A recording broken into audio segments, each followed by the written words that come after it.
So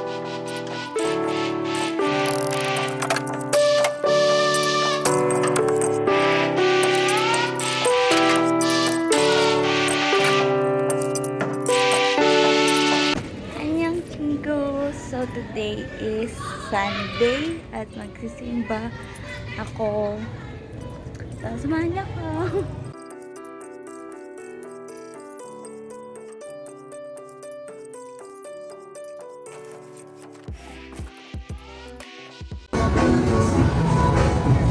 Hi guys, so dito na ako ngayon sa train na.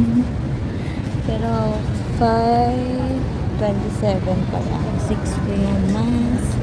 So tara, maganda tayo. Oh, sila. So while waiting for the time, naisip ko mag-milk tea na. Dito sa train na. Ayan, so naisip ko mag-milk tea muna habang naghihintay ng 6 p.m. And naisip ko, since alam naman natin na sikat ang milk tea sa Taiwan, so try natin yung mga famous milk tea shop in Taiwan na meron dito sa Philippines. So samahan mo ako. So first off, nandito ako ngayon sa 4th floor ng Taiwan.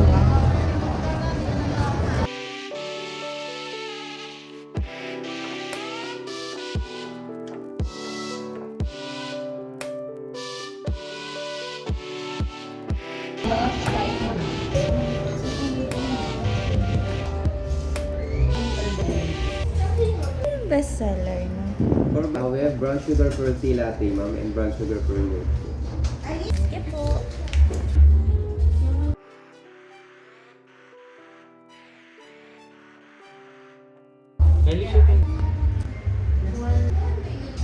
And hashtag.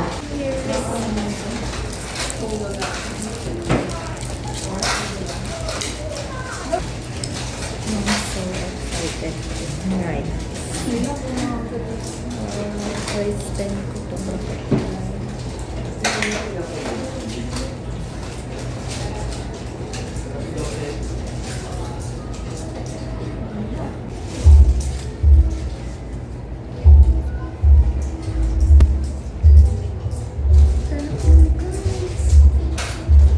Ang lambot ng curd. Oh my God. Ang tapos.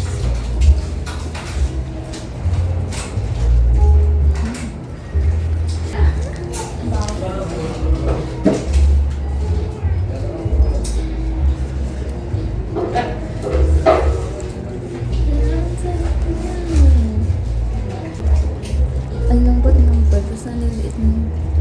Pero sobrang sarap. Grabe. Ano hindi ka magkasawa dito? Hindi din ka sobrang tapos. Ang lambot kayo ng curd na. Ang sarap.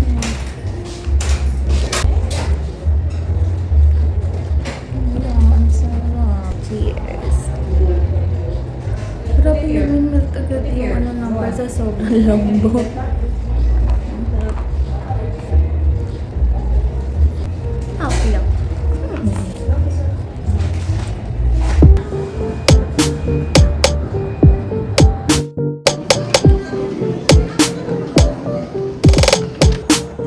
Guys, tapos na yung mass. Ayun, so naisip ko bumili ulit ng milk tea. So, try naman natin ngayon ang Tiger Sugar since hindi ko pa din niya na-try. And alam kong Taiwan-based milk tea din siya.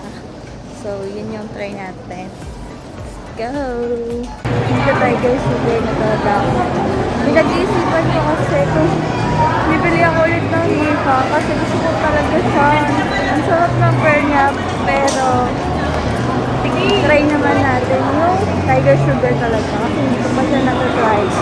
And so, matry talaga yung mga milk tea based in Taiwan. So, let's go! Ito na. Ako sa second floor ng Trinoma. Try not. Shake na lang. Yung best seller nila, brown sugar bomb.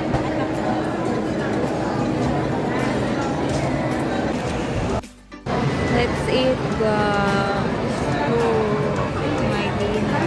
Then, another bubble tea.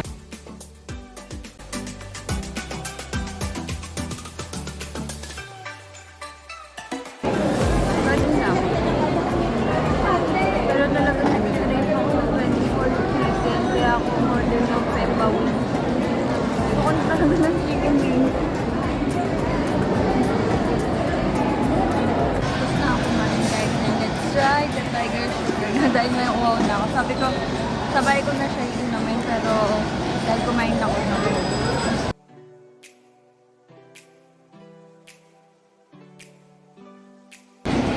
Cheers for the second milk.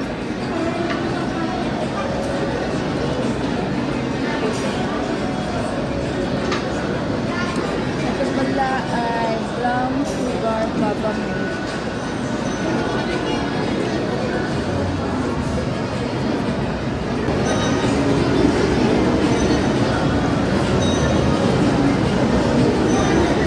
Sarap siya guys. Pero mas nagtabang, ay mas malalim, mas ma-creamy to compared dun sa isa kong milk. And then, yung pearl niya, hindi siya ganun.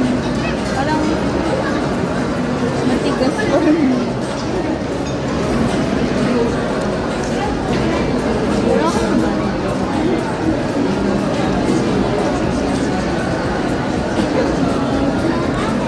Alam ko nag-start yung hype ng tiger sugar dito sa atin. Parang 2019. Brown sugar na tayo. For me, hindi siya gaano matamis. Or baka hindi ko lang yan na-take na maayos. Pero okay naman siya sa akin.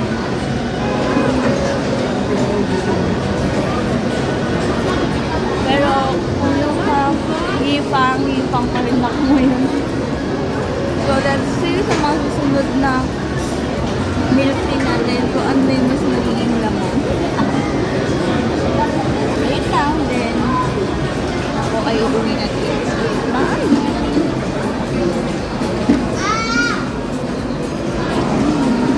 Hanggang ngayon pa. Kasi kanina talagang chewy yung ano, yung pearl dun sa yukang. Grabe. Parang mawal mag-melt sa bibig. Gawin ko.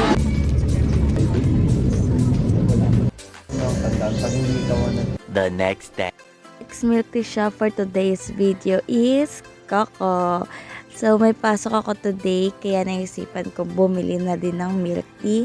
And alam naman natin na ang Coco ang isa sa pinakasikat na milk tea shop dito sa Pilipinas na based sa Taiwan. Kaya, tara, i-share ko sa inyo yung thoughts ko. Here's na ang order. Ganda ng lagayan ng Coco ngayon dahil naka-eco bag na siya. Very sustainable. I ordered 2 ladies milk tea. And di ko pala na-videohan yung pag-inom ko since pumasok ako. But all I can say na yung lasa ng milk tea ng Coco is hindi pa rin nagbabago. Mas nangingibabaw pa rin yung tea niya kaya sobrang pinipilahan siya dito sa Pilipinas. 2,000 years.